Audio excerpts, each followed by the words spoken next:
A última grande venda do Atlético de um jogador das categorias de base foi justamente em 2016, quando o clube vendeu o zagueiro Gemerson ao Mônaco, da França, por 11 milhões de euros. De lá para cá, pouco se viu rendimento em relação às categorias de base do clube. Mas afinal de contas, por que as categorias de base do Atlético custam tão caro e rendem tão pouco, tecnicamente e financeiramente? É justamente sobre isso que vamos falar hoje. Eu sou Henrique Musi, este é os 5 pontos e a partir de agora você embarca comigo nesta jornada. No último balanço financeiro divulgado pelo Atlético neste ano, o clube estipulou um gasto anual de 15 milhões de reais das categorias de base. Os torcedores, no entanto, há muito cobram uma presença mais efetiva de jogadores das categorias de base em uma mescla, claro, com o elenco profissional. Para isso, porém, há vários atenuantes. O primeiro deles é a qualidade técnica. Como dissemos no início deste vídeo, a última grande venda do Atlético foi o zagueiro Gemerson. Em sequência, outro zagueiro, o Bremer, que foi vendido a 6 milhões de euros, mas o Atlético acabou recebendo 3 milhões e 300 mil euros, isso lá no início de 2020. Uma grata surpresa também, vale lembrar, foi a venda do atacante Alejandro e também do goleiro Wilson ao Bragantino, na época por cerca de 40 milhões de reais. O torcedor talvez pode até comemorar essas vendas, principalmente quando a gente fala sobre Alejandro e Cleiton, mas se observarmos a defasagem do Atlético em relação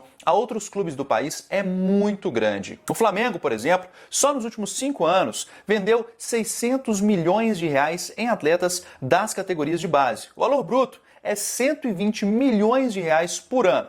É como se o Galo precisasse vender 6 Alejandros e 6 Cleitons todos os anos. Outro fator que impacta diretamente na não utilização de jogadores das categorias de base no elenco profissional é justamente o valor deste elenco. O Atlético hoje, a gente sabe que é um dos principais clubes do Brasil que investiu muito, principalmente de 2020 para cá, e tem um elenco avaliado em 600 milhões de reais. E aí, para entrar no meio dessa galera toda, gente que já é considerada dentro do futebol, é certamente mais difícil. O menino que está nas categorias de base não tem tantas oportunidades como teria, por exemplo, num clube que às vezes está no meio de tabela ou brigando contra o rebaixamento. Apesar disso, cabe também ao treinador impor regras e também querer utilizar esses atletas. Vale ressaltar ainda que o elenco mais caro do Brasil é justamente o do Flamengo. E por lá, os jogadores entram em campo à reveria e, claro, como eu disse aqui, rende muita grana para os cofres do clube.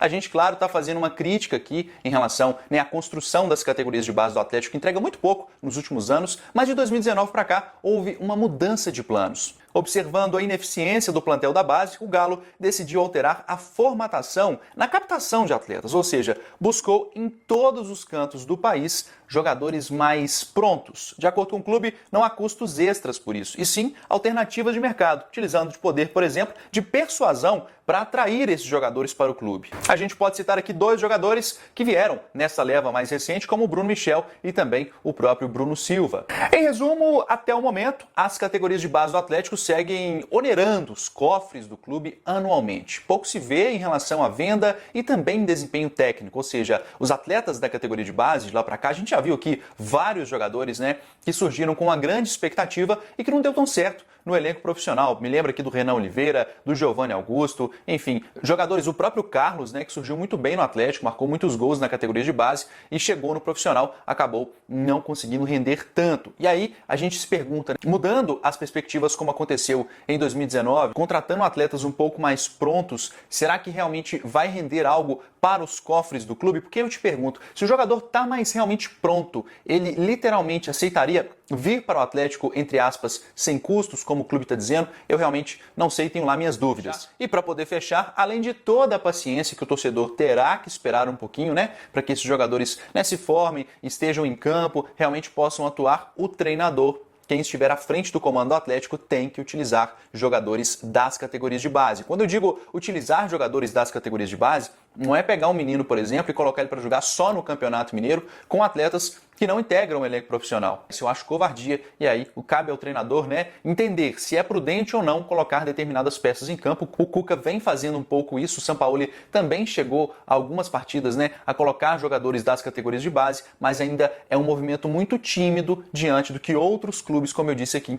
o próprio Flamengo apresenta anualmente. Então, eu acho que é hora de mudança, é hora do treinador também entender e capacitar. Se não estiver capacitado ainda as categorias de base, chamar a diretoria para conversar e falar, olha, esse time aqui eu não consigo colocar ninguém, por isso, vamos tentar renovar, vamos tentar reverter, porque o futuro, claro, depende também financeiramente das categorias de base do clube. Esperamos que jogadores como Gemerson, Bernard e Bremer sejam cada vez mais comuns nas categorias de base do Atlético. Chega de ilusão. Termina aqui mais uns 5 pontos. Eu espero que você tenha gostado desse vídeo. Aproveite, deixe seu comentário. Henrique, não acho que você tem razão. Falou um monte de besteira ou gostei muito dos seus comentários. Deixa aí que a gente vai tentar te responder o máximo possível, beleza? Espero você na semana que vem. Foi um prazer, aquele abraço. E ó, logo mais, 7 horas da noite, eu tô presente também na Trinca de Ferro, a live de domingo, sempre às 7, às 7h30 da noite. Tamo lá, eu, o Thiagão e o Marcos Jefferson.